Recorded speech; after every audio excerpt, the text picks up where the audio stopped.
এটি প্রায় ৭০০ বছর আগের কথা। একটি ছোট গ্রামে এক বৃদ্ধ কৃষক বাস করতেন, যার নাম ছিল নূর মোহাম্মদ। তিনি খুব পরিশ্রমী এবং সৎ মানুষ ছিলেন। তিনি তার ছোট জমিতে ফসল ফলাতেন এবং বাকি সময় আল্লাহর ইবাদতে কাটাতেন। নূর মোহাম্মদের 2 ছেলে ছিল, সলিম এবং বিলাল। সলিম বড় ছেলে ছিল এবং খুব লোভী স্বভাবের ছিল। সে সব সময় বেশি বেশি সম্পদ উপার্জনের কথা ভাবত। বিলাল ছিল ছোট ছেলে, যে তার বাবার মতো সাদাসিদে জীবন যাপন করত এবং আল্লাহর উপর পূর্ণ ভরসা রাখত। এক সন্ধ্যায় নূর মোহাম্মদ 2 ছেলেকে কাছে ডাকলেন এবং বললেন, আমি এখন বৃদ্ধ হয়ে গেছি, আমার কাছে বেশি সময় নেই। আমি চাই তোমরা দুজন আমার জমি নিজেদের মধ্যে ভাগ করে নাও এবং নিজেদের জীবন সুখে কাটাও। সলিম তৎক্ষণাৎ বলল, আব্বু, আমি আমার জমিতে প্রচুর ফসল ফলাবো এবং অনেক টাকা উপার্জন করব। আমি শহরে একটা বড় বাড়ি বানাবো এবং ধনী লোকদের মতো জীবন যাপন করব। তার চোখে ছিল লোভের ঝিলিক। বিলাল নিচু স্বরে বলল, আব্বু, আমিও আপনার মতো পরিশ্রম করব এবং আল্লাহ যা দেবেন তাতেই শুকরিয়া আদায় করব। আমি আমার ফসল দিয়ে গ্রামের গরিবদের সাহায্য করব এবং ভালো কাজ করার চেষ্টা করব। নূর মোহাম্মদ হাসলেন এবং বললেন, ছেলেরা, মনে রেখো, রিজিক আল্লাহ দেন। পরিশ্রম করা জরুরি, কিন্তু সব সময় মনে রেখো যে দুনিয়ার সম্পদ নশ্বর এবং আল্লাহর সন্তুষ্টি আসল সম্পদ। পরের দিন নূর মোহাম্মদ জমি সমান 2 ভাগে ভাগ করে দিলেন। সলিম উত্তরের অংশ পেল, যেখানে জমি বেশি উর্বর ছিল, এবং বিলাল দক্ষিণের অংশ পেল, যা কিছুটা পাথুরে ছিল। দুজনেই নিজেদের জমিতে কাজ শুরু করে দিল। সলিম প্রবল উৎসাহে কাজ শুরু করল। সে তার সমস্ত জমানো পুঁজি দিয়ে ভালো বীজ কিনল এবং শ্রমিক রাখল। সকাল থেকে সন্ধ্যা পর্যন্ত সে খেতে লেগে থাকত এবং ভাবত যে এবার সে সবচেয়ে বেশি ফসল ফলিয়ে ধনী হয়ে যাবে। বিলালও তার অংশের জমিতে কাজ শুরু করল, কিন্তু সে সাদাসিদে ভাবে আল্লাহর নাম নিয়ে নিজের হাতে মাটি ঠিক করল, পাথর সরালো এবং বীজ বপন করল। সে সবসময় দোয়া করত, হে আল্লাহ, আমাকে ততটুকুই দাও যতটুকু আমার প্রয়োজন। কিছু সপ্তাহ পার হলো এবং দুজনের ক্ষেতেই সবুজ ফসল দুলতে লাগল। সলিমের ফসল বেশি ঘন এবং চকচকে ছিল। সে গ্রামবাসীদের বলতো, দেখো আমি কতটা ধনী হয়ে যাব। বিলাল চুপচাপ তার ফসলের যত্ন নিত এবং প্রতিদিন আল্লাহর শুকরিয়া আদায় করত। কয়েক সপ্তাহ পার হলো এবং ফসল বাড়তে লাগল। এক সকালে যখন সলিম তার ক্ষেতে পৌঁছালো, তার চোখ ছানাবড়া হয়ে গেল। তার পুরো ফসলে পোকা ধরে গেছে। ছোট ছোট কালো পোকা পাতাগুলো খাচ্ছে এবং গাছগুলো শুকিয়ে যাচ্ছে। সলিম ঘাবড়ে গিয়ে চিৎকার করল, এ কি বিপদ এলো, আমার সব পরিশ্রম নষ্ট হয়ে যাচ্ছে। সে তখনই শহর থেকে দামি কীটনাশক কেনার সিদ্ধান্ত নিল। সে তার সমস্ত সঞ্চয় সেই ওষুধের উপর খরচ করল এবং পুরো ক্ষেতে স্প্রে করল। বিলালের ক্ষেতেও পোকা এসেছিল, কিন্তু সে ঘাবড়ানোর বদলে প্রাকৃতিক উপায় অবলম্বন করল। সে নিম পাতার রস তৈরি করল এবং গাছগুলোতে ছিটিয়ে দিল। সেই সাথে সে পোকা খায় এমন পাখিদের তার খেতে আসতে দিল, যাতে তারা ফসল বাঁচাতে পারে। সলিমের ওষুধ পোকাদের মেরে ফেলল ঠিকই, কিন্তু জমির মাটিতে বিষ ছড়িয়ে দিল। তার গাছগুলো দুর্বল হতে লাগল। সে আরও ওষুধ দিল, কিন্তু লাভ কম এবং ক্ষতি বেশি হল। এখন সে রাতে অস্থির হয়ে জেগে থাকত। বিলাল ভাইকে সান্ত্বনা দিল, ভাইজান, ঘাবড়াবেন না, আল্লাহর ওপর ভরসা রাখুন, তিনি সব সময় সাহায্য করেন। নিশ্চয় তিনিই সর্বোত্তম সাহায্যকারী। আমি আপনাকে সাহায্য করব, আমার তৈরি করা রস ব্যবহার করুন, ইনশাআল্লাহ উপকার হবে। কিন্তু সলিম রাগের বশে তা প্রত্যাখ্যান করল। সলিম চিৎকার করে বলল, তোমার পুরনো পদ্ধতি কি কাজে আসবে? আমি শহর থেকে আসল ওষুধ এনেছি, তুমি নিজের চিন্তা করো। আমি আমার কাজ জানি, তোমার সাহায্যের প্রয়োজন নেই। তার অহংকার বাড়ছিল এবং মন ছোট হয়ে যাচ্ছিল। বিলাস ভাইয়ের অবস্থা দেখে আল্লাহর কাছে দোয়া করল, হে আল্লাহ, আমার ভাইকে হেদায়েত দান করো। রাতে সে গোপনে সলিমের খেতে যেত, নিজের প্রাকৃতিক রস ছিটাত এবং গাছগুলোর যত্ন নিত, কিন্তু সলিমকে কিছুই জানাতো না। এরপর আরেক মুশকিল এলো। বাজারে গমের দাম কমে গেল, কারণ পাশের গ্রামে প্রচুর ফসল হয়েছিল। সলিম হতাশ হয়ে পড়ল। প্রথমে পোকা, এখন দাম কমে যাওয়া, আমি কিভাবে ঋণ শোধ করব? আমার ভাগ্যই খারাপ। বিলাল তার ফসলে বৈচিত্র্য রেখেছিল। সে কিছু জমিতে সবজি এবং ফলও লাগিয়েছিল। যখন গমের দাম কমে গেল, তখন সবজির দাম বেড়ে গেল। সে শুকরিয়া আদায় করল, আলহামদুলিল্লাহ, আল্লাহ সবসময় আমার প্রয়োজন পূরণ করেছেন। কিছু সপ্তাহ পর সলিম দেখল যে তার ক্ষেতে আবার প্রাণ ফিরে আসছে। শুকিয়ে যাওয়া গাছগুলো সবুজ হচ্ছে। সে বুঝতে পারল না এমনটা কিভাবে হলো। সে ভাবল হয়তো তার পরিশ্রম কাজে এসেছে, কিন্তু সে জানত না যে বিলাল প্রতি রাতে তার ক্ষেতে পরিশ্রম করছিল। কয়েক মাস পার হলো এবং ফসল কাটার সময় ঘনিয়ে আসলো। সলিম তার সব ঋণ তার ফসলের ওপর লাগিয়ে দিয়েছিল এবং প্রতিদিন আসার সাথে ক্ষেতের চক্কর দিত। সে ভেবে রেখেছিল যে ফসল বিক্রি করে শহরে একটা দোকান খুলবে এবং ধনী হয়ে যাবে। একদিন বাজারে এক মহাজন তাকে থামিয়ে বলল, এখন 1 সপ্তাহের মধ্যে আমার টাকা ফেরত দাও, নয়তো আমি তোমার জমি নিয়ে নেব। সলিম ঘাবড়ে গিয়ে বলল, বাস 2 সপ্তাহ আরও সময় দিন মহাজন সাহেব, আমি ফসল বিক্রি করে পুরো ঋণ শোধ করে দেব। অন্যদিকে বিলালও তার ফসল কাটার প্রস্তুতি শেষ করে ফেলেছিল। সে প্রতিদিন সকালে নামাজের পর আল্লাহর শুকরিয়া আদায় করত এবং খেতে পরিশ্রম করতে বেরিয়ে যেত। গ্রামের গরিব লোকরাও তাকে সাহায্য করত এবং বিলাল তাদের পারিশ্রমিক দিত, যার ফলে সবার মন তার সাথে জুড়ে গিয়েছিল। একদিন হঠাৎ খবর ছড়ালো যে অন্য এলাকা থেকে পঙ্গপালের বড় এক ঝাঁক আসছে। মানুষ ভয় পেয়ে গেল, কারণ পঙ্গপাল মুহূর্তের মধ্যে সবুজ ফসল খেয়ে ফেলে। সলিম এই কথা শুনে বিচলিত হয়ে পড়ল। সে কাঁদতে কাঁদতে বাড়ি পৌঁছালো এবং স্ত্রীকে বলল, এসব আমার সাথে কেন হচ্ছে? যদি পঙ্গপাল চলে আসে তাহলে আমার সব ফসল নষ্ট হয়ে যাবে। আমি মহাজনের ঋণ কিভাবে শোধ করব? আমরা তো ধ্বংস হয়ে যাব। বিলাল এই খবর শুনে মসজিদে গেল এবং সিজদায় লুটিয়ে পড়ে আল্লাহর কাছে লম্বা দোয়া করল। তারপর সে পুরো গ্রামের মানুষকে একত্রিত করল এবং বলল, আমাদের মিলেমিশে চেষ্টা করতে হবে। আমরা ড্রাম বাজাবো, মশাল জ্বালাবো, যাতে পঙ্গপাল ভয় পেয়ে পালিয়ে যায় এবং আমাদের ক্ষেত থেকে দূরে থাকে। সলিম এটা শুনে হেসে ফেলল, ভাই, এটা কি বাচ্চাদের মতো পদ্ধতি? ড্রাম আর মশাল পঙ্গপালকে কিভাবে আটকাবে? কিন্তু যখন পুরো গ্রামের মানুষ বিলালের সাথে যোগ দিল, তখন সলিমকেও বাধ্য হয়ে সামিল হতে হলো। সন্ধ্যা হতে দূরে আকাশে পঙ্গপালের ঝাঁক দেখা গেল। বিলালের নেতৃত্বে সবাই জোরে জোরে ড্রাম বাজাতে শুরু করল এবং মশাল জ্বালিয়ে দিল। পুরো গ্রাম আল্লাহু আকবার স্লোগান দিতে লাগল। সলিমও ভয় ও আশার মধ্যে নিজে থেকেই আল্লাহর নাম নিতে লাগল। আশ্চর্যের বিষয় হল, যেই পঙ্গপালের ঝাঁক গ্রামের কাছে পৌঁছালো, তারা হঠাৎ দিক পরিবর্তন করল এবং পাহাড়ের অন্য পাশে চলে গেল। মানুষ খুশিতে নেচে উঠল। সলিম হতবাক হয়ে গেল। বিলাল সিজদা করে শুকরিয়া আদায় করল। দেখেছেন ভাই, আল্লাহ কিভাবে আমাদের সাহায্য করলেন? এই ঘটনার পর সলিমের মনে একটি পরিবর্তন এলো। সে বিলালকে জিজ্ঞেস করল, তুমি কিভাবে জানতে যে এই পদ্ধতি কাজ করবে? বিলাল হাসল এবং বলল, আমি জানতাম না ভাই, আমি শুধু চেষ্টা করেছিলাম। ভরসা আল্লাহর ওপর ছিল। চেষ্টা আমাদের হয়, কিন্তু সফলতা তারই হাতে। ফসল কাটার মৌসুম এলো।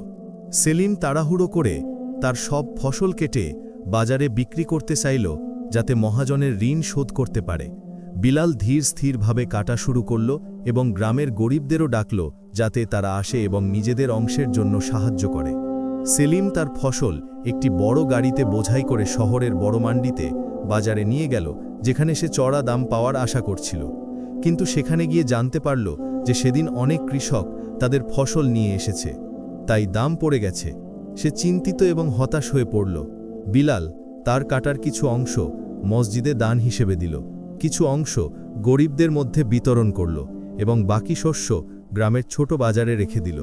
সে ভাবল, তাড়াহুড়ো করে সস্তায় বিক্রি করার চেয়ে একটু অপেক্ষা করা ভালো। সেলিম তার ফসল বিক্রি করে বড় লোকসানের সম্মুখীন হল। সে যত টাকা পেল তা শুধু মহাজনের ঋণ শোধ করার মতোই ছিল। তার কাছে কিছুই অবশিষ্ট রইল না। সে দুঃখী হয়ে বলল, আমার সারা বছরের সব পরিশ্রম মাটিতে মিশে গেল। অন্যদিকে বিলাল দেখল যে বাজারে শস্যের দাম অনেক কম, তাই সে তার মাল ফেরত নিয়ে নিল। গ্রামের এক বৃদ্ধ আলেম তাকে পরামর্শ দিলেন, বাবা, একটু ধৈর্য ধরো, সময় আসতে দাও, শস্যের দাম বেড়ে যাবে। কিছুদিন পর পাশের এলাকায় হঠাৎ বন্যা হলো এবং সেখানকার সব ফসল নষ্ট হয়ে গেল। ফলে শস্যের দাম দ্বিগুণ হয়ে গেল। বিলাল তার রাখা শস্য সেই সময় বাজারে বিক্রি করল এবং ভালো মুনাফা অর্জন করল। সে সিজদায় লুটিয়ে পড়ে আল্লাহর শুকরিয়া আদায় করল। যখন সেলিম এই খবর পেল, তখন তার খুব আফসোস হলো। সে বিলালের বাড়ি গেল এবং বলল, ভাই, আমি সব সময় ভুল করে গেছি। তোমার কাছে বরকত আছে, আমার কাছে কিছুই অবশিষ্ট নেই, তুমি কি আমাকে কিছু ঋণ দিতে পারবে? বিলাল হাসল এবং বলল, ভাই, আমি তোমাকে ঋণ দেব না, বরং তোমাকে অংশীদারিত্বের দাওয়াত দিচ্ছি। এসো, আমরা দুজনে মিলে কাজ করি। আমার কাছে একটি নতুন ধারণা আছে, আমরা জলপাই গাছ লাগাবো যার থেকে মূল্যবান তেল বের হয়। সেলিম অবাক হয়ে গেল, তুমি আমাকে ক্ষমা করছো, অথচ আমি তোমার সাথে সবসময় খারাপ ব্যবহার করেছি? বিলাল তাকে জড়িয়ে ধরল এবং বলল, ভাই, আল্লাহ আমাদের শিখিয়েছেন যে ক্ষমা করা এবং একসাথে চলাই হল আসল জীবন। দুই ভাই মিলে জলপাই গাছ লাগানোর পরিকল্পনা করল। সেলিম প্রথমবারের মতো মন থেকে বলল, আলহামদুলিল্লাহ, যিনি আমাকে তোমার মতো ভাই দিয়েছেন। এখন আমি বুঝতে পেরেছি যে রিজিক সত্যি আল্লাহই দেন এবং তার নিজস্ব অনন্য উপায়ে দেন। পরের মৌসুমে দুই ভাই মিলে জলপাই গাছ লাগানো শুরু করল। বিলাল বলল, ভাই, এই গাছগুলো সাথে সাথে ফল দেবে না, এগুলো বড় হতে এবং ফল দিতে কয়েক বছর সময় লাগবে, আমাদের ধৈর্যের সাথে কাজ করতে হবে। সেলিম প্রথমবারের মতো কোনো অভিযোগ ছাড়াই সম্মতি জানালো। সেলিম জিজ্ঞেস করল, তাহলে এত বছর আমরা অপেক্ষা কিভাবে করব? আমরা খাবো কি? বিলাল হাসতে হাসতে বোঝালো, এই গাছগুলোর মাঝখানে আমরা সবজি এবং মৌসুমি ফল ফলাবো, এতে প্রতিদিনের আয় হতে থাকবে আর জলপাই গাছগুলো ধীরে ধীরে বাড়তে থাকবে। দুই ভাই তাদের জমি মিলিয়ে একটি বড় খামার তৈরি করল। জলপাই গাছগুলোর মাঝখানে তারা নানা ধরনের সবজি লাগালো। বিলালের একটি নীতি ছিল, কখনো একটি জিনিসের উপর ভরসা করো না, বৈচিত্র্যের মধ্যেই বরকত। সেলিমের এই নতুন পদ্ধতি খুব পছন্দ হলো। একদিন সেলিম জিজ্ঞেস করল, ভাই, তুমি এসব কিভাবে জানো? বিলাল হাসল এবং বলল, আমি সবসময় মুরব্বীদের কথা মনোযোগ দিয়ে শুনেছি এবং তা আমল করেছি। আমাদের দাদা বলতেন, বুদ্ধিমান সে নয় যে সবকিছু নিজে পরীক্ষা করে, বরং সে যে অন্যের অভিজ্ঞতা থেকে শেখে। কয়েক মাসের মধ্যেই তাদের সবজির ফসল তৈরি হয়ে গেল। তারা সপ্তাহে দুবার বাজারে তাজা সবজি বিক্রি করতে যেত। মানুষ তাদের পরিষ্কার এবং তাজা সবজির ভক্ত হয়ে যেত। ধীরে ধীরে তাদের আয় বাড়ল এবং পুরো গ্রামে তাদের নাম হয়ে গেল। একদিন গ্রামে এক ধনী বণিক এলো যে জলপাইয়ের তেল কিনত। সে তাদের বাগান দেখল এবং বলল, আমি আপনাদের দুজনের সাথে একটি চুক্তি করতে চাই, যখন আপনাদের জলপাই তৈরি হবে আমি সব কিনে নেব, ভালো দাম দেব। সেলিম খুব খুশি হলো এবং সাথে সাথে হ্যাঁ বলতে চাইল, কিন্তু বিলাল বলল, আমরা আপনার প্রস্তাব নিয়ে ভাবব, কিন্তু এখন সময় আসেনি, জলপাই হতে এখনো বছর বাকি। সেলিম অবাক হয়ে ভাইয়ের দিকে তাকালো। এখন সে তার বুদ্ধিমত্তা অনুভব করতে পারছিল। সময় গড়িয়ে গেল, জলপাই গাছগুলো বড় হতে লাগল। সেলিম প্রতিদিন সেগুলো দেখত এবং দোয়া করত, হে আল্লাহ, তোমার শুকরিয়া, তুমি আমাকে ধৈর্য শিখিয়েছ। এখন সে নিয়মিত নামাজ পড়ত এবং নিজের আয় থেকে গরিবদের অংশ দিত। তৃতীয় বছর গ্রামে বিপদ এলো, খরা দেখা দিল এবং অনেক কৃষকের ফসল নষ্ট হয়ে গেল। কিন্তু দুই ভাই আগেই একটি ছোট পুকুর বানিয়ে রেখেছিল যেখানে বৃষ্টির পানি জমে থাকত। সেই কারণে তাদের গাছ এবং সবজি অক্ষত রইল। মানুষ জিজ্ঞেস করত, তোমরা এই পুকুর কেন বানিয়েছিলে? তোমরা কি জানতে যে খরা আসবে? বিলাল উত্তর দিত, আমরা কিছুই জানতাম না, আমরা শুধু সতর্কতা অবলম্বন করেছিলাম। সেলিম হেসে যোগ করত, এবং আল্লাহ আমাদের সতর্কতায় বরকত ঢেলে দিয়েছে। সত্যি এটাই, তাদবির বান্দার হয় কিন্তু তৌফিক আল্লাহর। 5 বছর কেটে গেল। এক সকালে বিলাল সেলিমকে ডাক দিল, ভাই, জলদি এসো দেখো। সেলিম দৌড়ে এলো এবং দেখল তাদের জলপাই গাছে প্রথমবারের মতো ছোট ছোট ফল এসেছে। দুই ভাই খুশিতে নেচে উঠল এবং শুকরিয়ার সিজদা আদায় করল। সেলিম বলল, ভাই, আমি লজ্জিত, 5 বছর আগে আমার বিশ্বাস ছিল না যে এই গাছগুলো কখনো ফল দেবে। আমি তাড়াহুড়োই ছিলাম, কিন্তু তুমি আমাকে ধৈর্য শিখিয়েছ। বিলাল হাসল এবং বলল, আল্লাহ ধৈর্যশীলদের জন্য নিয়ামত রেখেছেন। জলপাইয়ের ফসল কাটার সময় এলো। পুরো গ্রাম দেখতে এলো কিভাবে দুই ভাই মিলে একটি সুন্দর বাগান তৈরি করেছে। মানুষ বলতো, এভাবেই তো আমাদের প্রাচীন কিতাবগুলোতে লেখা আছে, ভাইদের ঐক্য এবং পরিশ্রমের বরকত অনেক বড় হয়। প্রথম ফসল থেকেই ভালো লাভ হলো। সেলিম এবং বিলাল তাদের আয়ের কিছু অংশ গ্রামে একটি মাদ্রাসা বানানোর জন্য দিল, কিছু গরিবদের মধ্যে বিলি করল এবং কিছু ভবিষ্যতের ব্যবসার জন্য রাখল। সেলিম বলল, এখন আমি বুঝলাম যে সম্পদ বিলি করলে বাড়ে। পরের বছর দেশে বাণিজ্যিক রাস্তা বন্ধ হয়ে গেল, কারণ দূরের এলাকাগুলোতে যুদ্ধ বেঁধে গেছিল। অনেক বণিক বেকার হয়ে গেল। সেলিম চিন্তিত হল, এখন আমাদের জলপাই তেল কে কিনবে? বিলাল সাহস দিল, আল্লাহ নতুন পথ দেখাবেন। কিছুদিনের মধ্যেই গ্রামে এক মুসাফির কাফেলা থামল। তারা অনেক দূর থেকে এসেছিল এবং নতুন বাণিজ্যিক পথ খুঁজছিল। যখন তারা জানতে পারল যে এখানে জলপাই তেল তৈরি হয়, তারা সব তেল কিনে নিল এবং পুনরায় আসার ওয়াদা করল। সেলিম বিলালকে বলল, কিভাবে হঠাৎই মুসাফিররা আমাদের গ্রামে চলে এলো যখন আমাদের প্রয়োজন ছিল? বিলাল উত্তর দিল, ভাই, এটাই তো রিজিকের মানে। আল্লাহ তাআলা বলেন, তিনি সেখান থেকে রিজিক দেন যা বান্দা ভাবতেও পারে না।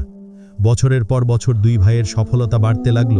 তারা তাদের বাগান বাড়ালো, নতুন জাতের ফল লাগালো এবং গ্রামবাসীদেরও শেখালো কিভাবে তারা নিজেদের জমির ভালো ব্যবহার করতে পারে। গ্রাম সমৃদ্ধির পথে চলতে শুরু করল। দিন গড়িয়ে গেল। নূর মোহাম্মদের অসুস্থতা বেড়ে গেল। দুই ছেলে তাদের বাবার বিছানার পাশে বসেছিল। নূর মোহাম্মদ দুর্বল কণ্ঠে বললেন, আমার ছেলেরা, আমি তোমাদের নিয়ে গর্বিত। তোমরা দুজনেই পরিশ্রম, ধৈর্য এবং ঈমানের পাঠ শিখেছ। তার চোখে ছিল আনন্দের অশ্রু। নূর মোহাম্মদের মৃত্যুর পর দুই ভাই গ্রামের নেতা হয়ে গেল। মানুষ তাদের কাছে পরামর্শ নিতে আসত। তারা বাচ্চাদের একটি গল্প শোনাত। রিজিক আল্লাহ দেন, মনে রেখো, আমরা সবাই পরিশ্রম করি, কিন্তু রিজিক আল্লাহ দেন এবং তিনিই সর্বোত্তম রিজিকদাতা। এবং এভাবেই দুই ভাই বুঝে নিল যে রিজিক পরিশ্রম থেকে নয়, বরং আল্লাহর ইচ্ছা এবং নিয়তের সতীতা থেকে পাওয়া যায়। যে মানুষ ধৈর্য, শুকরিয়া এবং তাওয়াক্কুলের সাথে হালাল উপার্জন করে, আল্লাহ তার অল্পতেও বরকত ঢেলে দেন। আর যে লোভ করে, সে বেশি পেয়েও শান্তি পায় না। শেষ পর্যন্ত জয় সবসময় ঈমান, ধৈর্য এবং ইখলাসেরই হয়। বন্ধুরা, আল্লাহ রাস্তা সেখান থেকেই খোলেন যেখানে মানুষ মনে করে যে আর কোনো রাস্তা নেই। যখন সব দরজা বন্ধ মনে হয়, আল্লাহ নিজের একটি দরজা খুলে দেন। যে আল্লাহর উপর বিশ্বাস রাখে, আল্লাহ তার সাথে প্রতিটি কঠিন সময় দেন এবং নিঃসন্দেহে সর্বোত্তম রাস্তা সবসময়ই আল্লাহই খোলেন। শুধু মনে ধৈর্য এবং মুখে শুকরিয়া থাকা চাই। শেষে একটি প্রশ্ন জিজ্ঞেস করতে চাই, আপনার সাথে কি কখনো এমন হয়েছে যখন আপনার সব দরজা বন্ধ মনে হচ্ছিল, যখন আপনার হৃদয় ভেঙে গেছিল এবং সব আশা শেষ হয়ে গেছিল? আর তখনই হঠাৎ আল্লাহ আপনাকে সেখান থেকে রিজিক পাঠিয়ে দিলেন, যেখান থেকে আপনি কখনো ভাবতেও পারেননি? কমেন্টে অবশ্যই লিখুন। হয়তো আপনার কথা কোনো ভাঙা হৃদয়কে আশা যোগাবে। আর হ্যাঁ, কমেন্টে এটাও জানান পরের গল্প কোন বিষয়ের উপর শুনতে পছন্দ করবেন। আশা করি আপনাদের এই গল্পটি ভালো লেগেছে।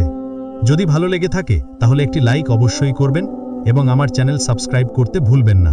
আপনাদের সাপোর্ট আমার জন্য অনেক মূল্যবান। আল্লাহ আপনাদের সবাইকে সবসময় খুশি রাখুন, সুস্থ রাখুন। আপনার ওপর এবং আপনার পরিবারের ওপর নিজের রহমত বর্ষণ করুন এবং আপনার জীবনে বরকত দান করুন। আপনাদের প্রতিটি লাইক এবং সাবস্ক্রিপশন আমাদের জন্য অনুপ্রেরণা, যাতে আমরা আপনাদের জন্য আরও ভালো এবং আকর্ষণীয় ইসলামিক গল্প আনতে পারি। আল্লাহ আপনাদের প্রতিটি বিপদ থেকে রক্ষা করুন এবং আপনাদের প্রতিটি দোয়া কবুল করুন।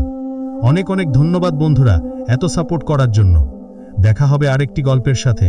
ততক্ষণ পর্যন্ত আল্লাহ হাফেজ।